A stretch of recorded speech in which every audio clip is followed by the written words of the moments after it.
everybody. Now we're going to make tortillas because we didn't get to do it last week. Yeah, last week we had some serious Facebook technical difficulties.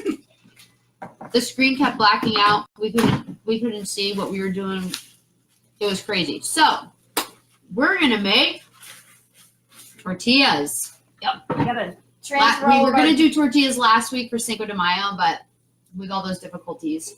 I mean, everyone still had the recipe. Yeah. So we're gonna whip them up real quick for you. Okay, let's do some shifting. So hang with us. Yes. Okay. Hang out with us this morning. Okay. Grab the recipe so I know what I'm doing. Yeah, girl. All right. You'd think developing these recipes that I should know what I'm doing, but it's not always true. All right. Okay. I'm clearing some space here. Yep.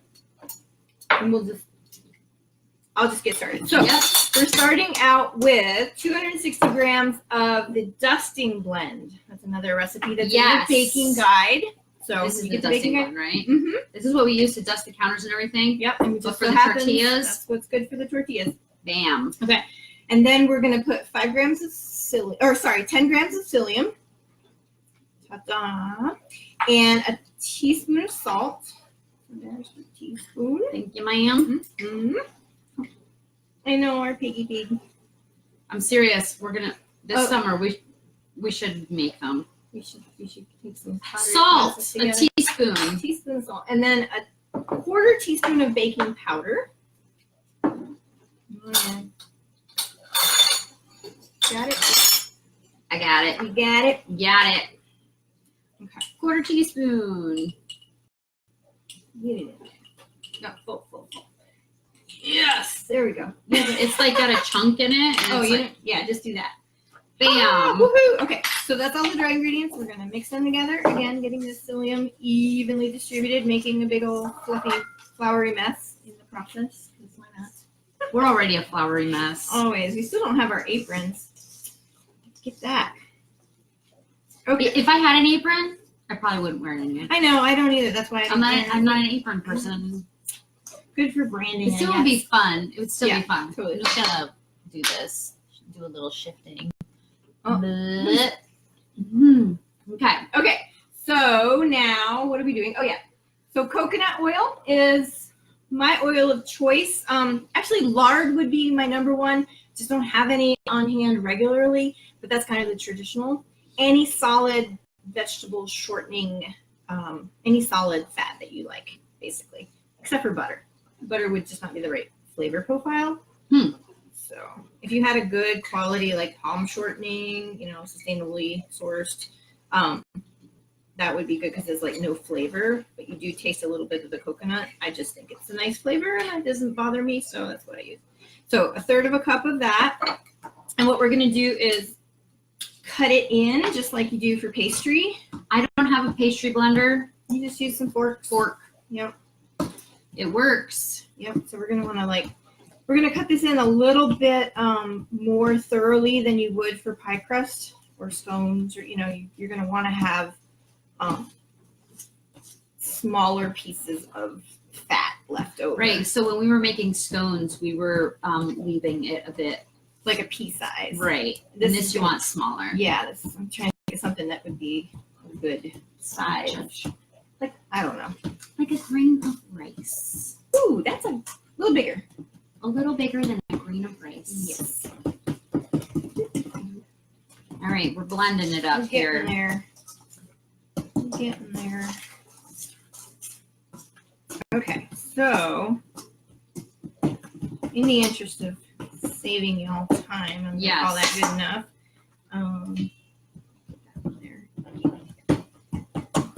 I'm just beating my tortillas. Do it. Gotta do it. You need no kneading allowed. No, I mean, no kneading required. Necessary. Yeah. Necessary. Yep. Okay. So then we are going to throw 3/4 cup of water into there. Got that measured out. So, gently pour. Okay. And mix it up good. Okay. Get it all incorporated there. Yep. This is going to be kind of crumbly, and you're going to want to get your hands in after a little bit. to make sure. Nice that it's all together. Sometimes you might find that it needs a little sprinkle of water, but don't make that judgment until you've had a chance to just smush it and pull it together. Yeah, because the drier bits will get incorporated into the moisture. Yeah. Yeah, this is good. Okay, so. It's tortilla time. Here we go. All right, so we're going to just put this out on the counter. And this recipe, and is probably the best way to do this, is I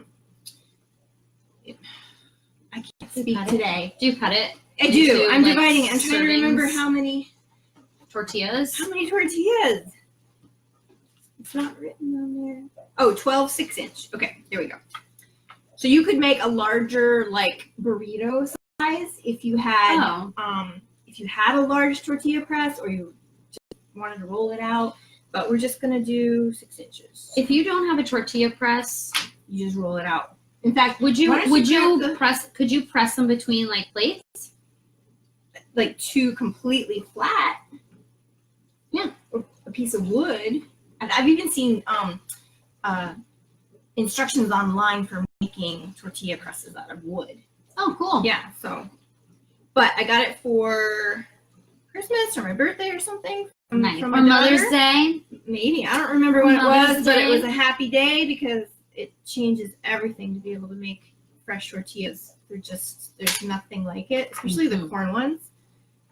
Here I am doing grain-free baking, and I'm admitting that I eat corn occasionally. Hey. Life's too short. It's not a main part of my diet, but if you can have it, yep. It's all about what your body can handle. Exactly. There's no judgments here, Miranda. No. So just roll them into nice little balls.